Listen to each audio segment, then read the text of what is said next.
Oops, that's the wrong one. All right. Oops, I guess I need a microphone.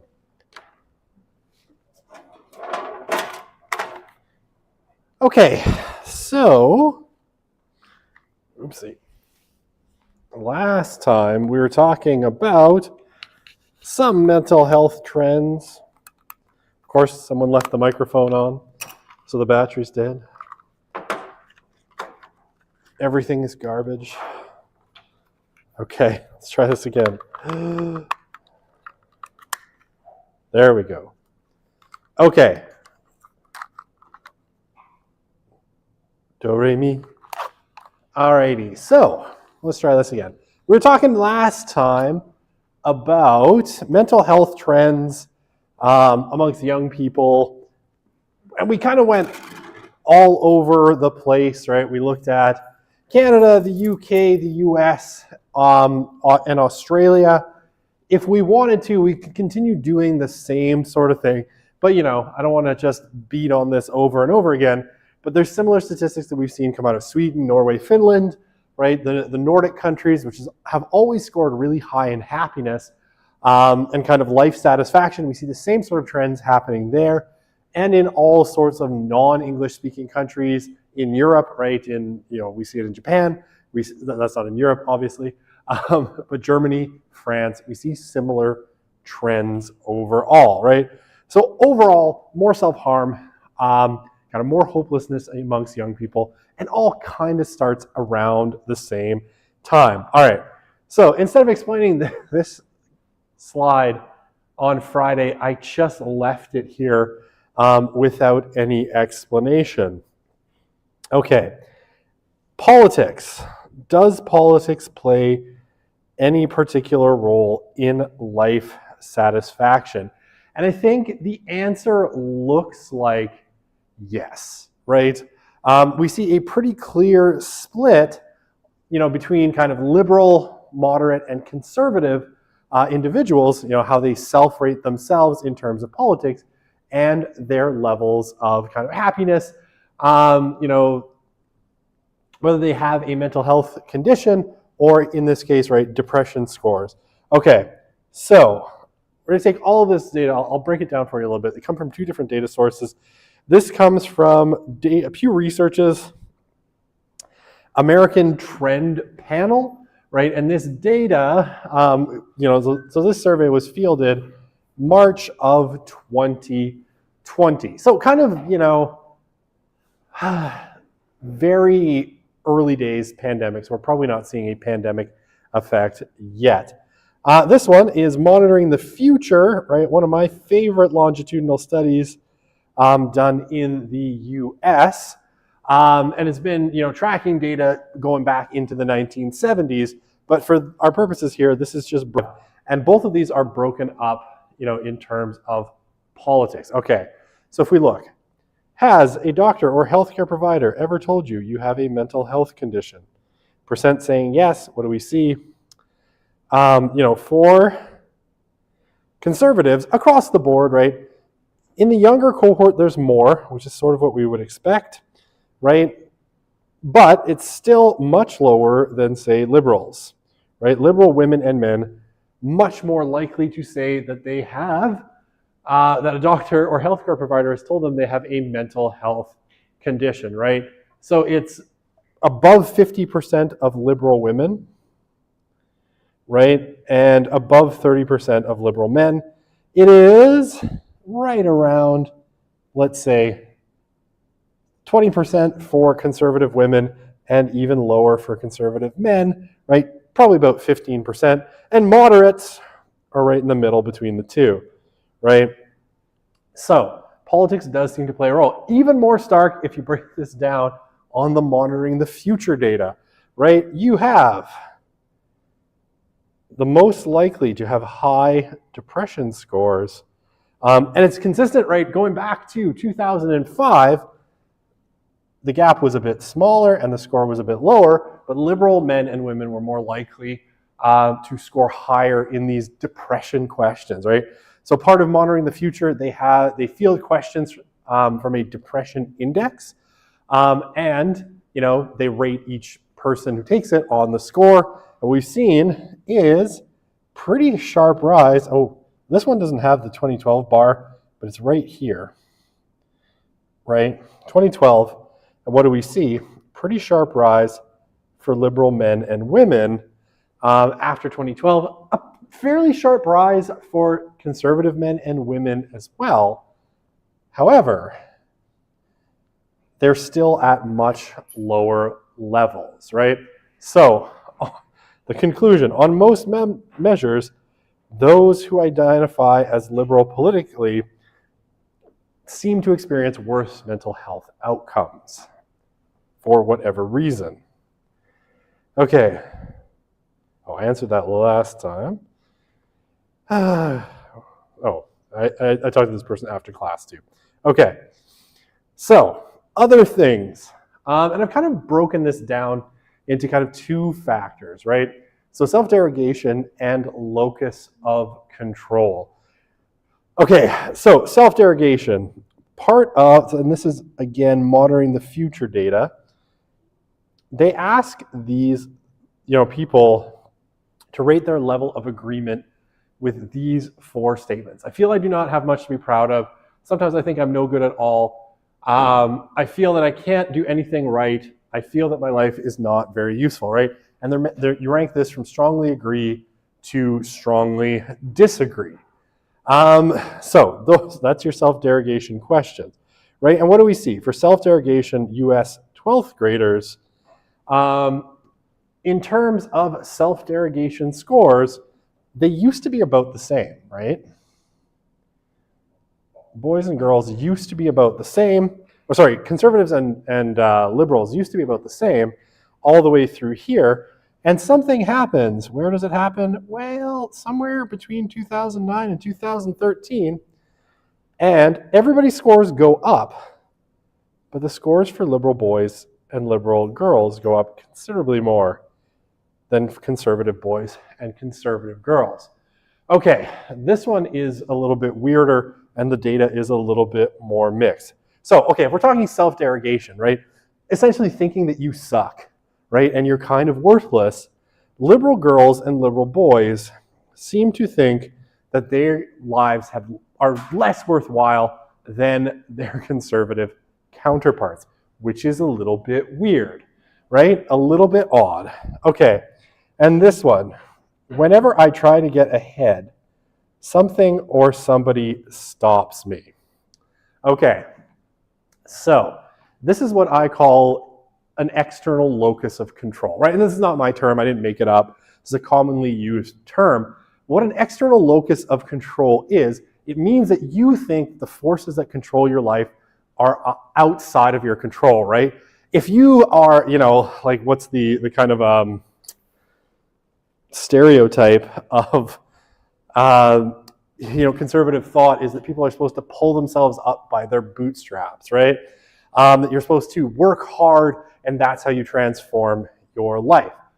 Well, for whatever that's worth, that's an internal locus of control, right?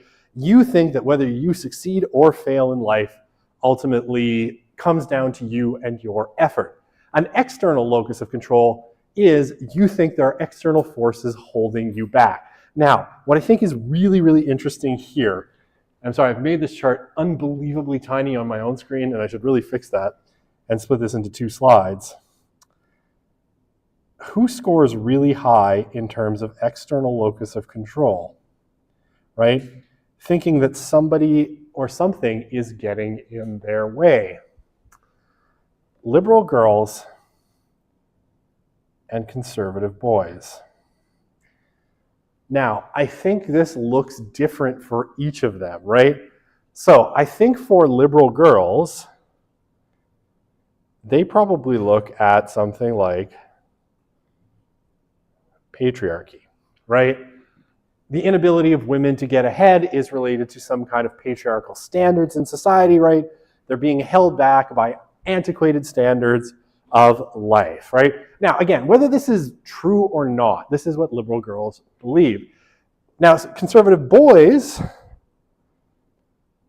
I think, is a little bit more complicated, but I think where you're seeing people like, oh, what's his face?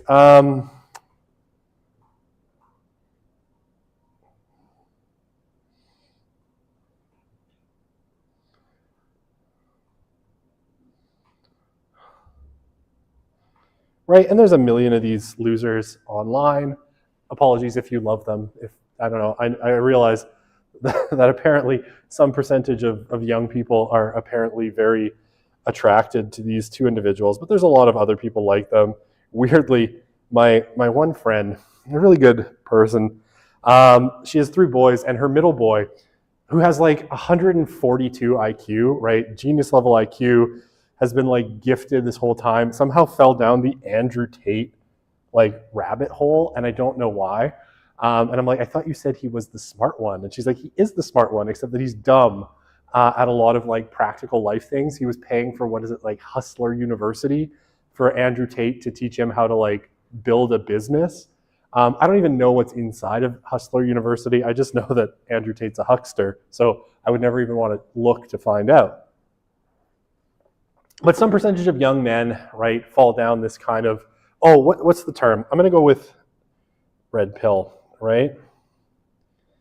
That's the term I was looking for.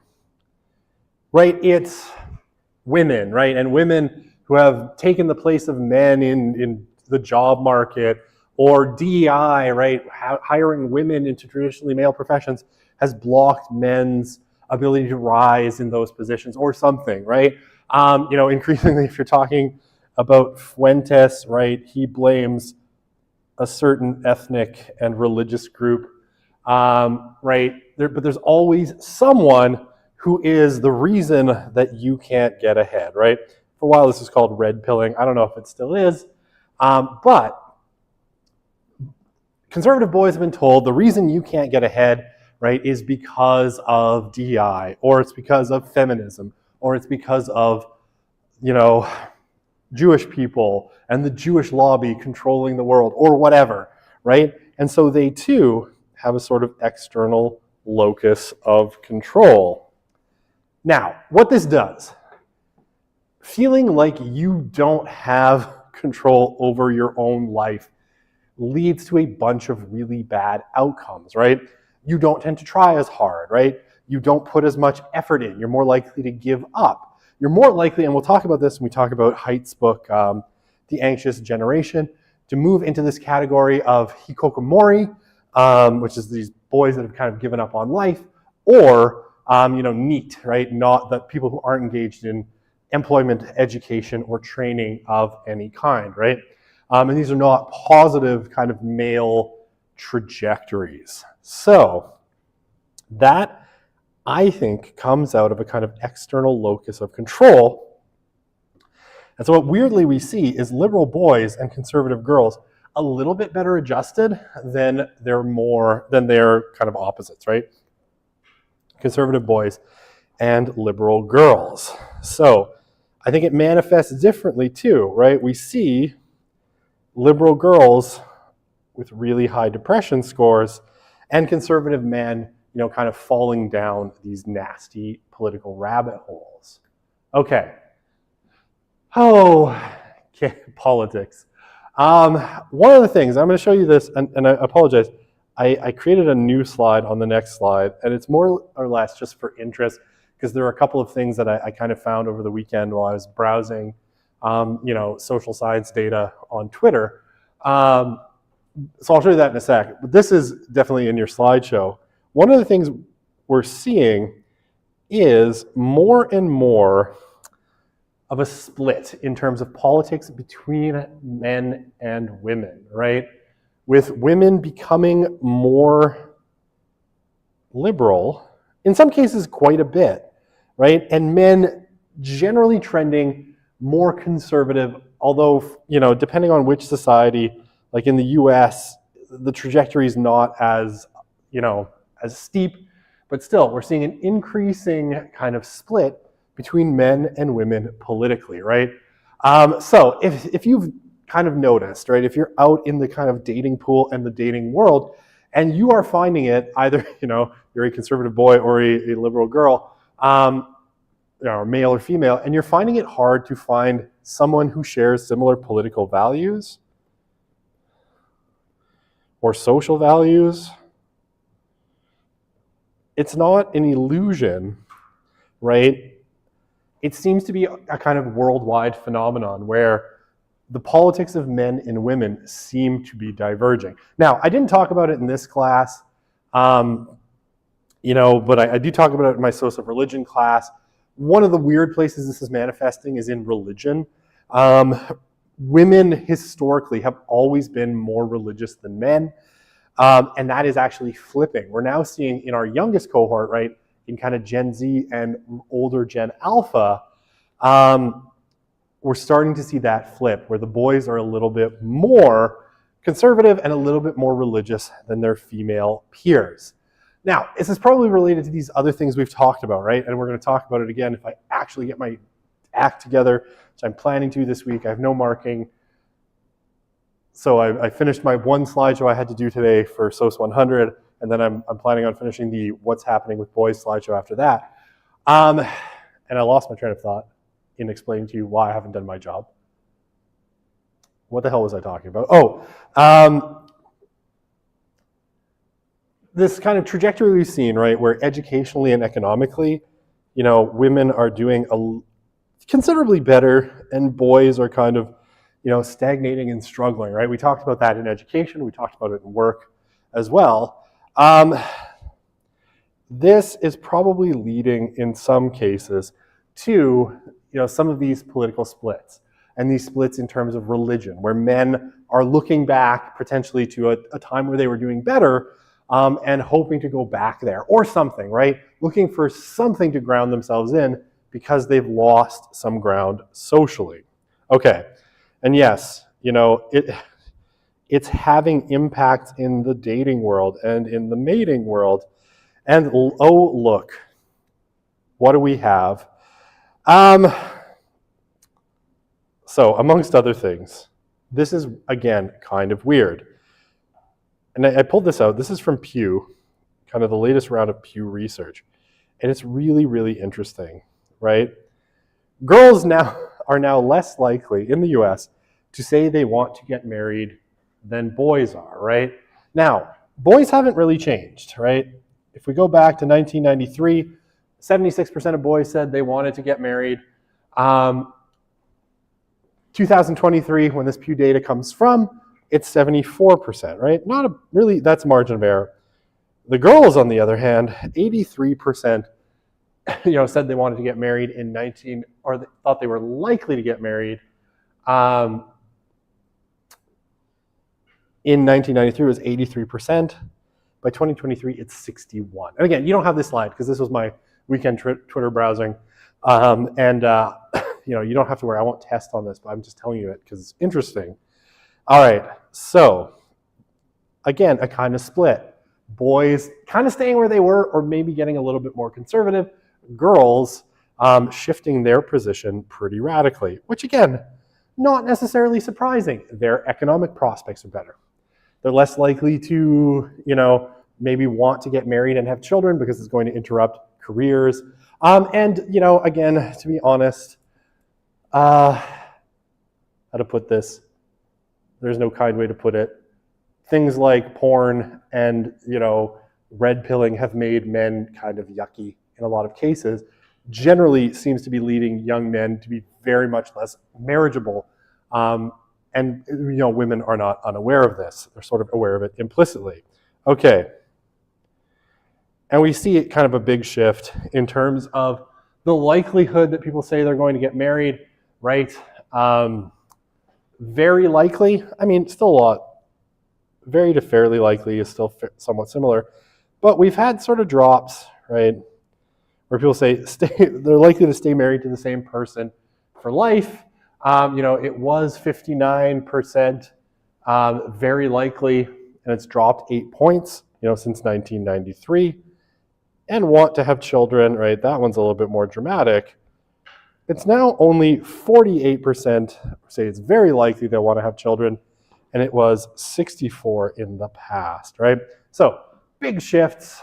Even the fairly likely number has gone down pretty significantly. So we have, a 9-point drop overall. Okay, and my last new little piece of information, and I think I'm ready to wrap this up. If you want to talk, what's the future look like? And I always like to dabble a little bit in demography because it's fun. I don't know, I have weird notions of fun, don't I? Okay, this is why I do the job I do. Birth rates are falling more steeply. Where's this out of? This is out of the General Social Survey and the Gallup's World Values Survey data, graphed by the Financial Times. Based on prior work from Fielder et al. What do we see? Birth rates are falling more steeply among progressives than conservatives, right? Conservatives basically are still roughly in the US a good chunk above replacement, right? If you're wondering too, like if you feel like in this strange world, all of a sudden it looked like the Republicans kind of took over. It's not an illusion. They had more babies, right? And progressives tanked below replacement right around here, right around the 1990s. So, this is happening in Canada too. Weirdly, right, if we want to talk about who elected, I'm just rambling now and I'm really sorry. We want to talk about who elected Mark Carney, right, and the Liberals. It was the boomers, right? It was older voters that turned out in big numbers. But if you look at the polling numbers for every younger demographic, right, it's all skewing a little bit conservative.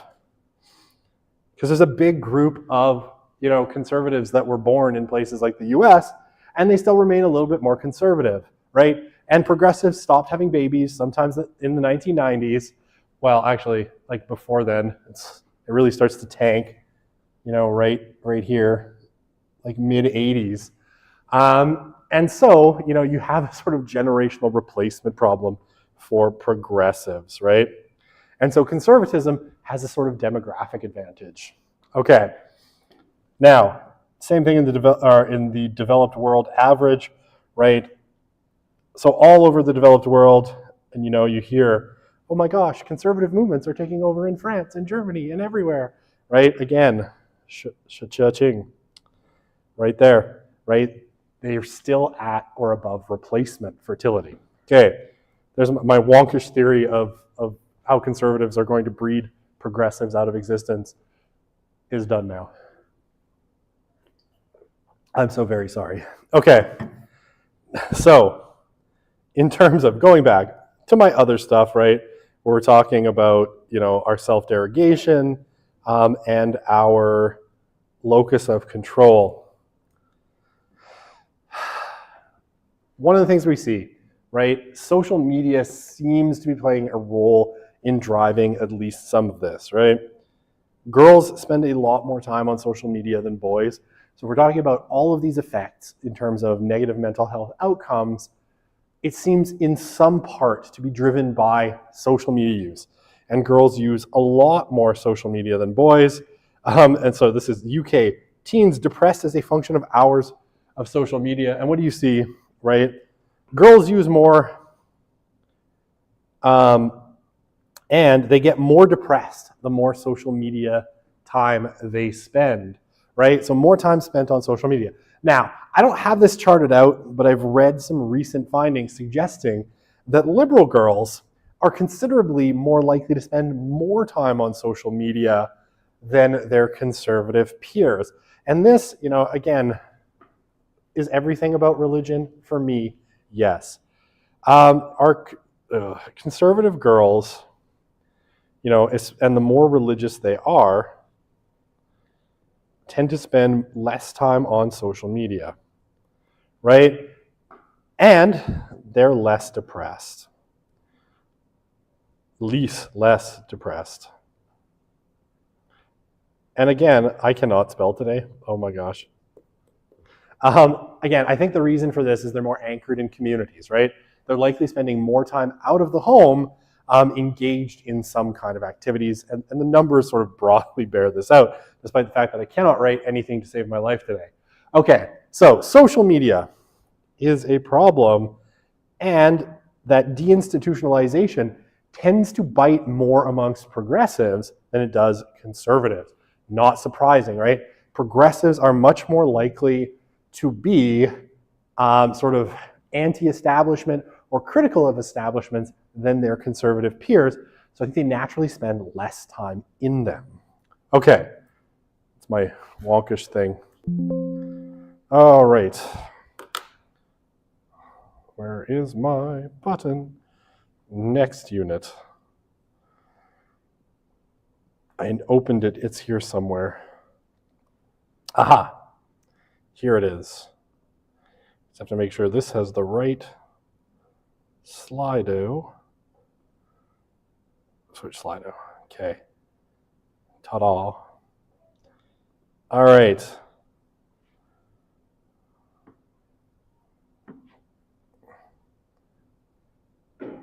And I just need to make sure my live stream is still working. It is, huzzah, everything works. All right, I don't know why. Okay, I clearly doodled on this last year and never took it off. All right, so one of our very last units, like I said, we might get to crime, we might get to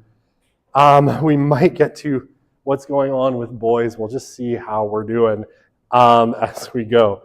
Is on this book. We're going to talk a little bit and kind of general social findings around technology, but I think this book frames it really, really well. I used to use Jean Twenge's book, iGen, but it came out in 2017, so it feels a little dated. This book came out in 2024 in March. It was funny because I went in 2024, I was teaching this class in March, kind of towards the end of the semester, and I got the book right on the day it was released because I'm a loser. And I read it entirely that night, and then I created slides the next day. So I presented it like 24 hours after the book had come out. Not so much now. Now this book is really well known, and it's been a huge bestseller. Oh, I just thought of a little while ago I told you that Donna Freitas had written a book on happiness where she talked about social media.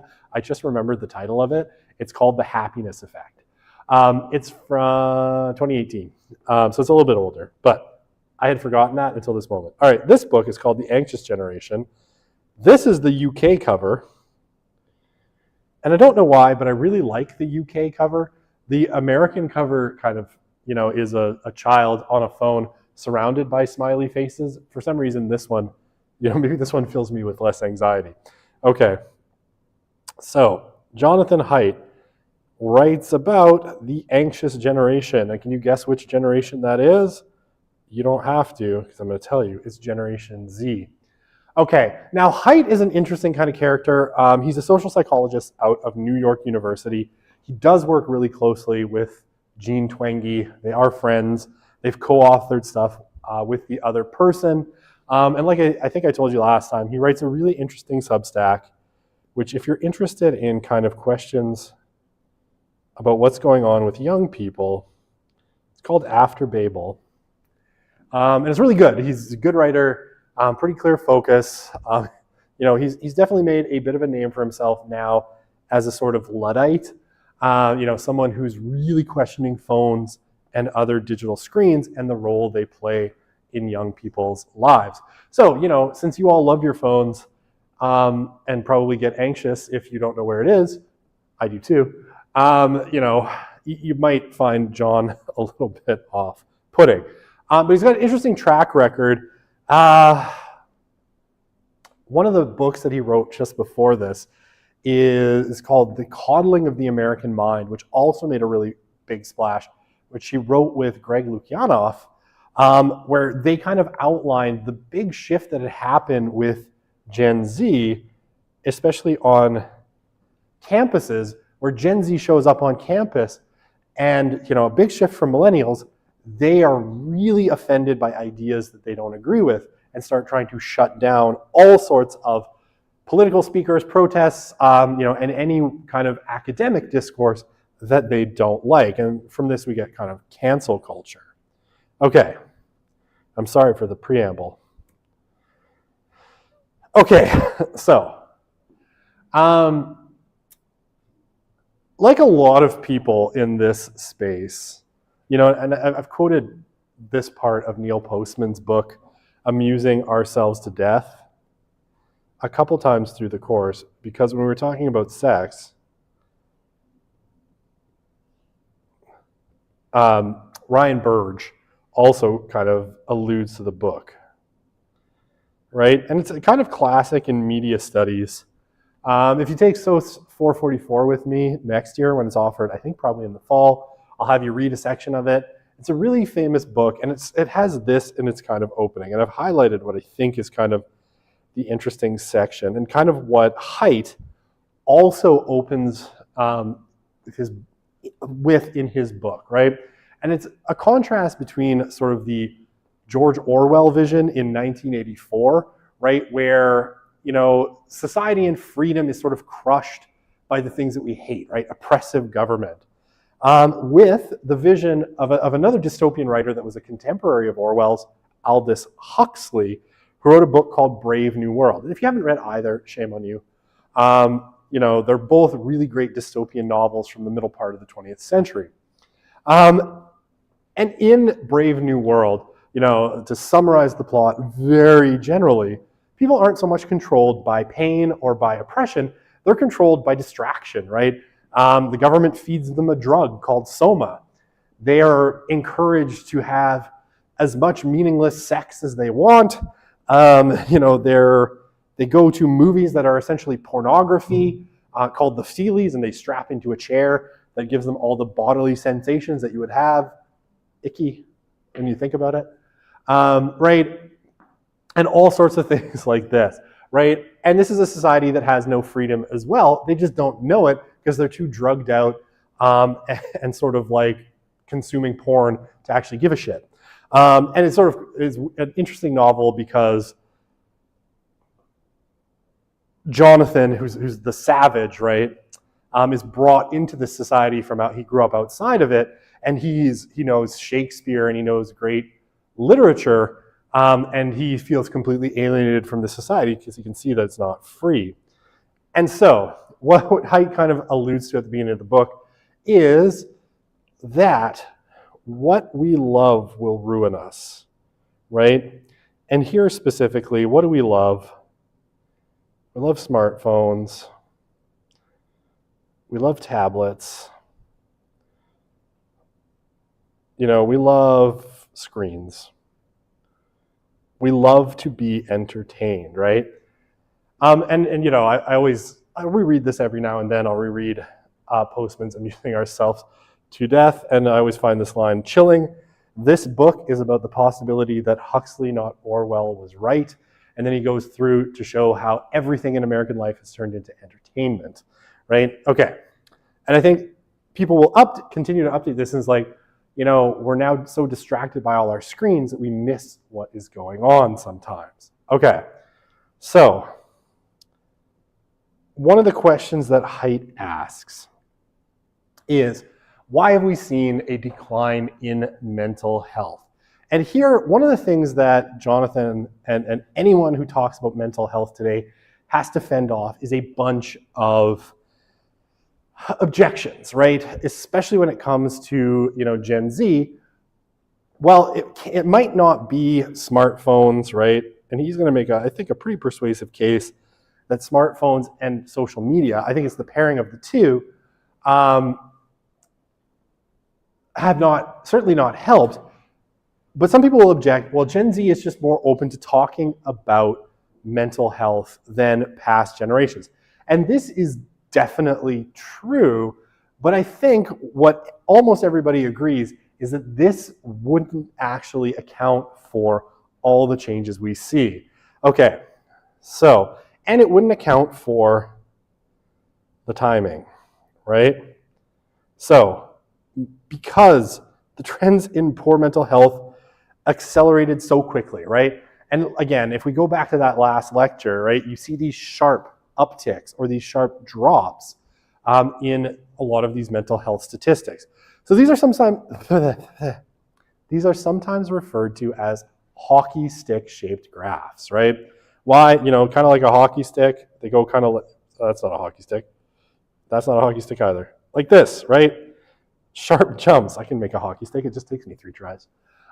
Sharp jumps. Now, sharp jumps in social science are really, really rare, right? Why? Because most stuff in social science is sort of bumpy, right? It goes right? Sharp drops are really rare. I can't perform that again if I tried. So what we've seen, and if you look back on those charts, right, really sharp changes in all of these mental health statistics, including, by the way, ones that generally are not susceptible to reporting bias, right? Especially things like hospitalizations for self-harm and suicide. These are tracked by the state, so it doesn't matter if a teenager is more likely to tell you that they're depressed or not, right? The state has been reporting suicide and self-harm the same way for decades, right? Okay, so the change, according to Haidt and Twenge, and they've both written on this quite a bit, seems to kind of start between 2010 and 2014. And therefore, both Twenge and Haidt, and again, I very much think that they are right, suggest that it fundamentally has to do with the widespread introduction of smartphones and social media. And what I think is important is one of these technologies by itself probably wouldn't have had the same effect as they did together. But social media coming first and then going on to, the thing you carry around in your pocket every day, those two things together caused, basically a huge transformation in mental health, right? And smartphone ownership amongst teenagers, jumps in this period, right? From a quarter of teenagers having a smartphone in 2011 to by 2017, 79% of teenagers having a smartphone, and today it's in the 90s, right? So, all right.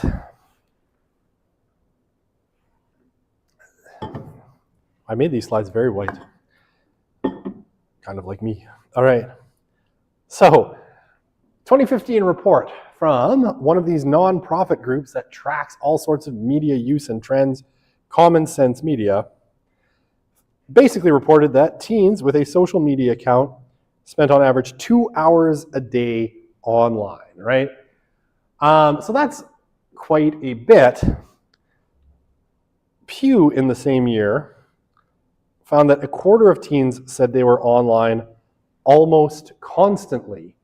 By 2022, that had doubled to almost half of teens saying that they're online almost constantly, right? We get terms out of that like touch grass, and what is it? It's not perpetually online, terminally online? Chronically online. Chronically online is the term that ends up being used, right? Chronically online, right? This is our chronically online people. Haidt suggests this, and again, I think this goes back weirdly to Turkle's very much earlier book, Alone Together, the great prophet of everything. That is not how you spell together. Together. There we go.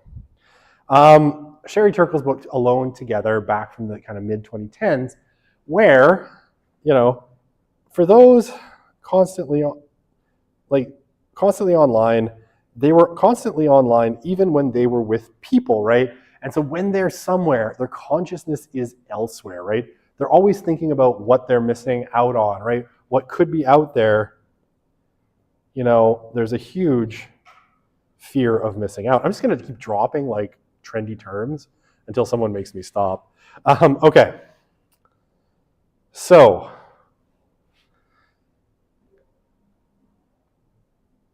one of the chief culprits for Height and Twenge and others is Instagram, right? Like we can talk about TikTok at another juncture, but one of the great kind of moments for that melding of social media's effects with the smartphone comes in 2010. The iPhone 4, the first and last iPhone I ever owned, launched. And one of the defining features of the iPhone 4 was that it had the front-facing camera. It was the first smartphone to do so, right? The same month, the rival Samsung Galaxy S, the originator of the entire Galaxy S line, launched also with a front-facing camera. Okay, so front-facing cameras obviously open up a bunch of possibilities for taking selfies, right? Made it much easier to take a picture of yourself and post it online. Okay, the same year, what happens? Instagram launches. Now, Instagram kind of trundles along. It's a fairly popular piece of social media. It's less popular than Facebook, but it is, growing in popularity, so much so that 2 years after its launch, it's purchased by Facebook and the lizard man who runs it. I don't actually believe he's a lizard. He just looks really weird. I'm sure that Mark Zuckerberg is entirely human.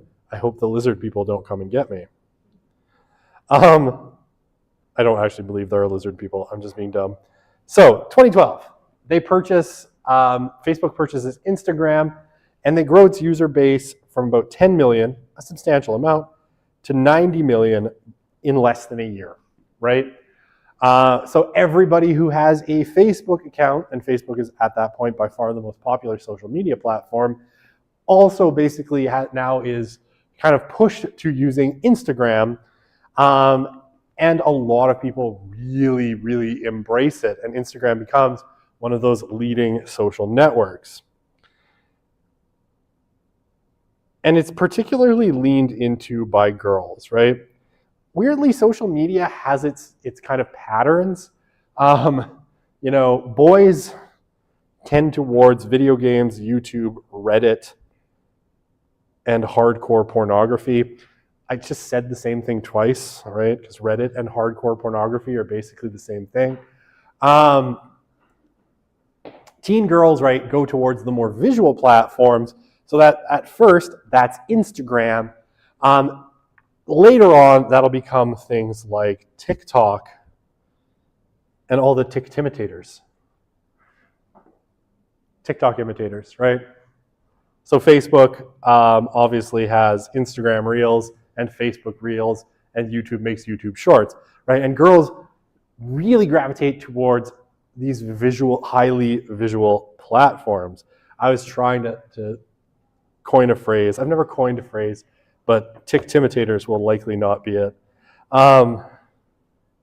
Maybe we'll work on it. We'll workshop it. I'll have a focus group. Okay, so selfie-based culture really picks up following 2012. And it is particularly harmful to girls. Okay, 3 minutes. Do I want to talk about play-based culture? I'll try to spend 3 minutes talking about it because I started like 4 minutes late because I was setting up the live stream. All right, so one of the big bugaboos that Jonathan Haidt has is his contention that we have shifted fundamentally from a childhood based on play to one based on screens, right? Much to our detriment. So one of the things that Haidt suggests is, and I mean, you can look at this in the social psychology and psychology literature, mammals, right? And humans are mammals, are wired for play when they are young, right? Playing is really the work of childhood, right? It's by playing that mammals learn about their environment and how to navigate it, right? So when you see all of those adorable nature videos where the baby foxes, right, wrestle with each other and they fight over the dead bird that Mama Fox brought home, right? This isn't just like cute and adorable, though it is definitely that. Or, you know, you have your new kitten and you torment it with the laser dot and the ball of twine, right? All of that is very much part of mammalian kind of behavioral construction, right? We're built to play, and by playing, we figure out things about the world. If you don't let mammals play, right? If you somehow inhibit this, most mammal species, you know, have severe social, cognitive, and emotional impairments, right? Deficits. Kids that were not allowed to play as children are much more likely, for instance, to be sociopathic, right? It is just a thing. If play is impaired, you don't learn about the world. You don't learn about things like social roles. It is critical to learning how to navigate the environment and social cues of all kinds, right? So joking, teasing, and gossiping, right? As much as those things can be frustrating, give them lessons in nuance, nonverbal cues, and all sorts of social skills, right? So if anyone ever tells you don't gossip, right? It's bad to gossip, be like, no, that's wrong. Gossiping is an important way of learning social skills, right? My professor told me. No, actually, don't use that. That's a terrible argument. Arguments from authority are bad. Okay, let me finish up with this, and then because I know I'm out of time. If you've ever been around little kids, you know, little kids learning how to tell jokes is one of the most painful social processes you can live through because they're terrible at it, and you're kind of expected to laugh at their jokes. But it's a sort of verbal play. They learn how to be funny by trying to tell jokes and figuring out what's funny and what's not, right? They imitate things that they think are funny. And it's all part of figuring things out. Okay, I'm gonna make a big stupid star right here, and I'm gonna pick it up right there. We'll pick it up there on Wednesday. Yeah, and we're gonna keep going. I think we got 2 weeks and a day, so enough time to finish talking about Jonathan Haidt and the anxious generation, and one other topic, maybe two. Depends how fast I go. See you on Wednesday. Hello.